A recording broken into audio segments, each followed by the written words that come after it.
Compartilho com vocês a minha sustentação oral perante a primeira turma do TRF-6, mas para que você entenda o contexto, anteriormente à minha sustentação, um colega solicitou autorização para importação de sementes de cannabis, o que foi indeferido pela turma, e aí eu sustentei na sequência um tema muito semelhante, que eu solicitava autorização para o cultivo artesanal, né, para o meu cliente. E aí, qual foi o contexto? Para vocês entenderem. Houve uma crítica por parte do desembargador, no sentido de que agora, inclusive, o TRF virou lugar de estar pedindo até situações relacionadas à benzedeira. Ele fez até uma brincadeira nesse sentido. E falou que o acervo de processo do TRF está lotado e tudo mais, mas tudo em decorrência dessa judicialização de tudo, né? E aí vocês vão ver aí que eu faço uma crítica ao comentário do desembargador, no sentido de que, olha, a gente busca o judiciário porque nós temos esperança no nosso judiciário. A gente não busca o judiciário porque, né, não acredita nele, busca porque é de lá que a gente crê que vai sair a solução dos problemas que os nossos clientes e muitas vezes nós mesmos nos deparamos, né? Então fica aí com essa sustentação e faço questão de fazer essa contextualização para que vocês entendam o cenário que eu já entro para poder fazer a sustentação. Um cenário que já era de negativa, claro, e a gente tenta extrair, né, um resultado positivo, contudo sem êxito, mas o melhor de nós foi entregue em plenário.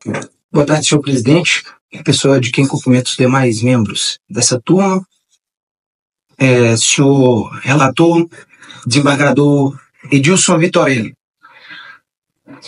Hoje, o julgamento que sai dessa turma responde a uma pergunta diferente da do colega que eu acabo de substituí-lo na tribuna. Aqui responderemos: o Estado pode criminalizar quem, por ser pobre, cultiva uma substância que lhe dá dignidade e lhe confere o direito à saúde? É a pergunta que responderemos ao final dessa sustentação. Desembargador Gregory, eu gostaria de falar com Vossa Excelência que esse tribunal será palco de muitos outros processos, porque o povo brasileiro ainda acredita no judiciário. E é por isso que nós viemos aqui, para poder pedir uma providência de Vossas Excelências. Embora muitas vezes conheçamos o posicionamento dessa turma, é com muita esperança que eu saí de Teófilo Otoni para poder vir aqui sustentar perante Vossas Excelências. E essa é a história do direito. Nós, muitas vezes, não poderíamos, há anos atrás, cogitar um juízo de garantias. Hoje nós temos previsto no Código de Processo Penal. Não poderíamos falar em silêncio parcial. E hoje nós temos respeitado nos tribunais, porque tivemos advogados corajosos de subir à tribuna e sustentar direitos que antes eram impensados. Então nós viemos aqui perante Vossa Excelência, e o senhor, ao perguntar, fazer uma pergunta retórica, pergunta quem sou eu para falar quantos pés de maconha alguém pode plantar. Vossa Excelência é um desembargador federal, que nós acreditamos na decisão de Vossa Excelência. Por isso viemos à tribuna.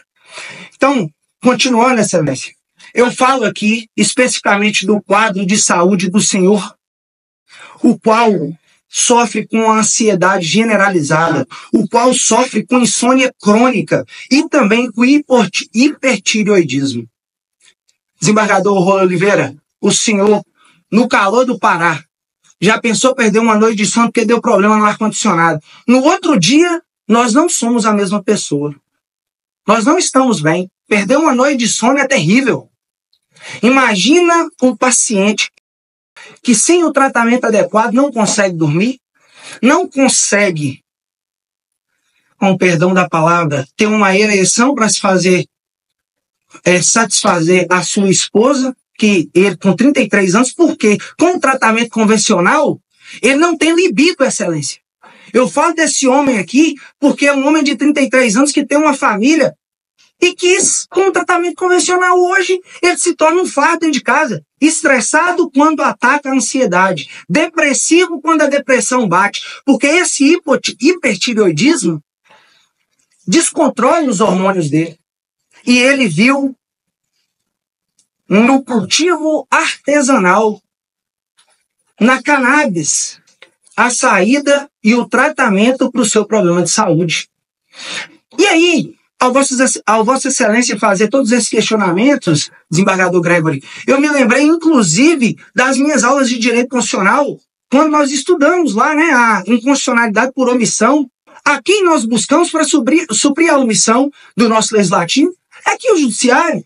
Então, se hoje nós não temos, conforme previsão lá do parágrafo 2º, do artigo 2º, parágrafo 1º, da 11.343, uma norma que regulamenta quantos pés de maconha alguém pode plantar para poder ver satisfeito o seu direito à saúde, nós não temos isso pelo o nosso Estado, nós buscamos o judiciário para nos dar essa resposta.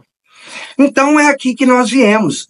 E aí eu trago todos os requisitos necessários para que hoje o senhor ele tenha satisfeito por essa turma o seu direito de cultivar artesanalmente 120 pés de maconha, porque assim como o colega descreveu, nós temos um laudo de um engenheiro sanitarista e ambientalista falando da quantidade de pés de maconha que ele pode cultivar. Temos também um laudo médico constatando todas essas doenças que eu fiz referência anteriormente e também o tratamento adequado para isso. E, inclusive, ele tem um certificado de capacitação técnica para o cultivo dessa planta. E aí, Vossa Excelência fala, Samuel, você falou, mas você está me falando aqui sobre um direito à saúde, e o habeas corpus é um instrumento necessário para resguardar o direito à liberdade de locomoção. Certo. Senhor relator Edilson Vitorelli, quando eu fui policial militar por 6 anos e meio lá em Carlos Chagas, e eu chegava numa casa que tivesse um pé de maconha, alguns, eu passava o cidadão a preso por tráfico de drogas e ele queria explicar para a autoridade policial. Então é por isso que eu venho aqui por meio do instrumento do habeas corpus para pedir a Vossa Excelência a concessão da ordem. Porque ele está em risco de hoje um policial adentrar o seu domicílio e o prender por cultivo de cannabis. Então, esse habeas corpus é um instrumento necessário para resguardar o seu direito de liberdade de locomoção.